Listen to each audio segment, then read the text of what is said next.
Ang 4-point line ginagamit na sa PBA. Naging trending to sa mga WNBA player kahit sa mga NBA player na gusto rin nilang ilagay sa kanilang mga liga. Ito yung nakalagay sa website na distance ng 3-point area sa PBA, 22 feet. Ang 4 points naman nasa 27 feet. Pagdating sa NBA, ang 3-point line nila nasa 23 feet and 9 inches. Meron naman nakakapagpasok na sa 4-point line sa PBA. Si Chris Banchero yung una, tapos yung import ng Converge na si Scottie Hobson. 3 out of 3 or 4 out of 4 pa siya dun.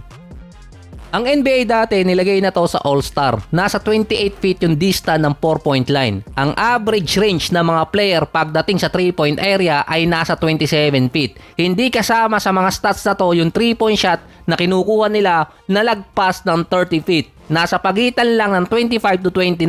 Base to sa NBA.com. Ito naman yung mga players last season na merong deepest distance mula sa 3-point area at kung ano ang percentage nila. Base sa NBA University at NBA.com na rin. Ito rin yung mga possible na player na sumira ng liga kung ilalagay nila yung 4-point line.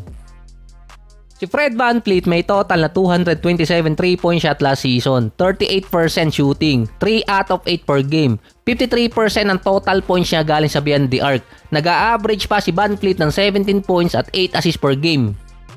Ang average range ni VanVleet last season ay 26.87 feet, nasa 39% siya doon. Mas mataas yun sa usual percentage niya kung titira siya na mas malapit ng nasa range ng 25 feet.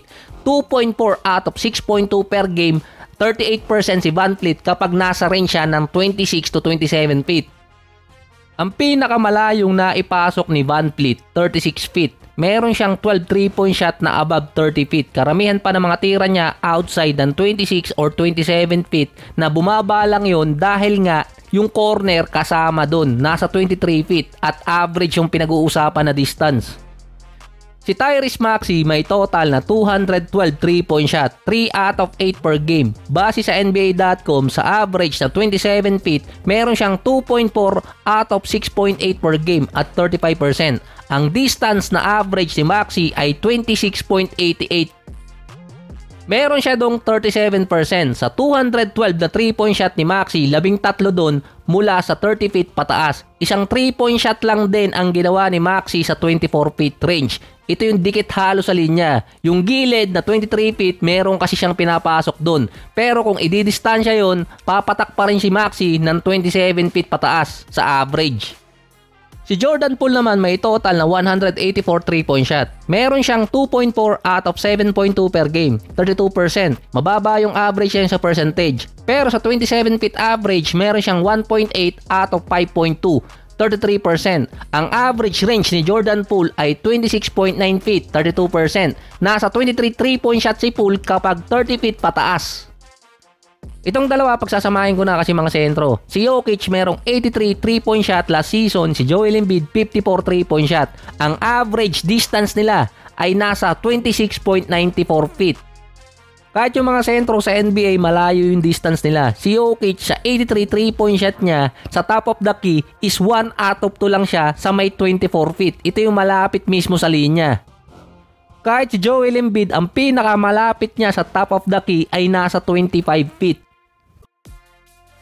Ito naman mga susunod na player, ito yung mga possible na sumihira ng laro sa NBA kapag nilagay yung 4-point line. Pagpalagay natin nasa 28 feet yung linya na yon. At yung isang player dito sinabing sisirain talaga niya yung laro. Si Steph alam nang malalayo yung tira niya na binibitawan. Kaso average yung pinag-uusapan dito. 357 3-point shot, 4.8 out of 11.4 per game. Nasa 40% si Steph nun. Kung since 2020 meron ng 4-point line dahil 2019 pinropose yun, magkakaroon si Steph ng extra 1,252 points. Sa 27 feet average si Steph ay meron 3.7 out of 9.1 per game, 41% sa ganung layo. Dahil maraming tinira din si Steph sa corner, meron siyang average na eksaktong 27 feet na distance mula sa top of the key or doon sa may ring.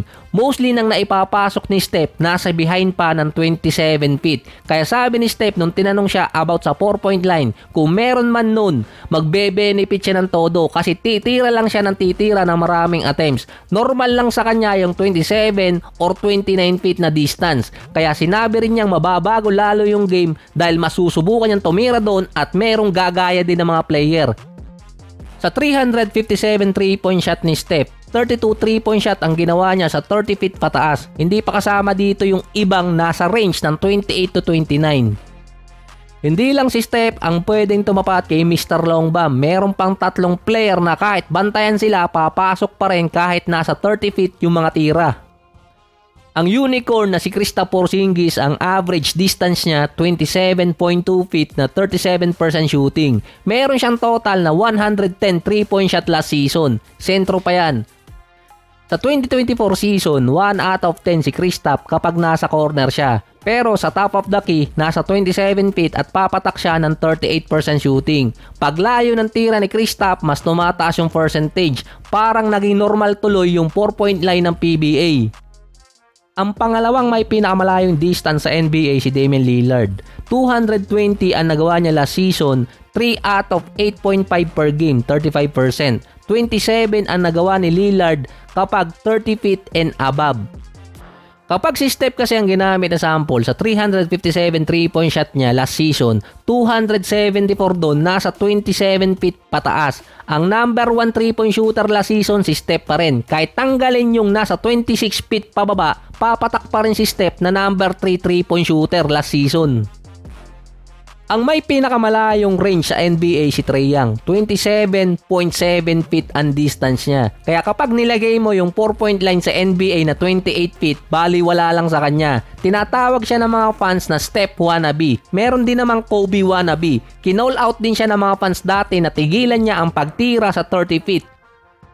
Meron siyang 175 3-point shot. 26 threes ang ginawa niya na 30 feet pataas. Nang 2020, si Trae Young nag-average ng 28.4 feet na distance mula sa 3-point area. Ito yung shortened season. 205 3-point shot ang nagawa niya doon at ito yung nag-i-improve pa siya. Ito rin yung sophomore year ni Trae Young. Kaya din siya kinall out ng mga fans noon na sinasadya na di umanong tapatan yung range ni Steph. May dahilan kasi kung bakit malalayo yung tira ni Trae Young. Kaya kapag nilagay mo yung 4-point line sa NBA, lalong lalayo pa yon. Dahil base sa stats si John Hollinger, yung gumawa ng advanced stats para sa the process ng Sixers na ginagamit na rin ngayon ng mga NBA teams. Kaya lang malayo ang mga tira ni Trae Young dahil hindi siya efficient kapag ang defender ay mas malapit sa kanya ng nasa 4 feet below. Based sa stats na yon, kailangan ma-maintain ni Trae Young ang distance na 4 to 6 feet sa kanyang bantay or defender para makatira ng mas maayos at mas efficient. Kapag ginawang 28 feet yung 4-point line at babantayan doon si Trae Young, mag-a-add lang ulit siya ng another 4 to 6 feet na range. Hindi kasi katulad ni Steph at ni Dame na kahit may bantay, sa pool pa rin ang tira nila kahit 27 feet pa.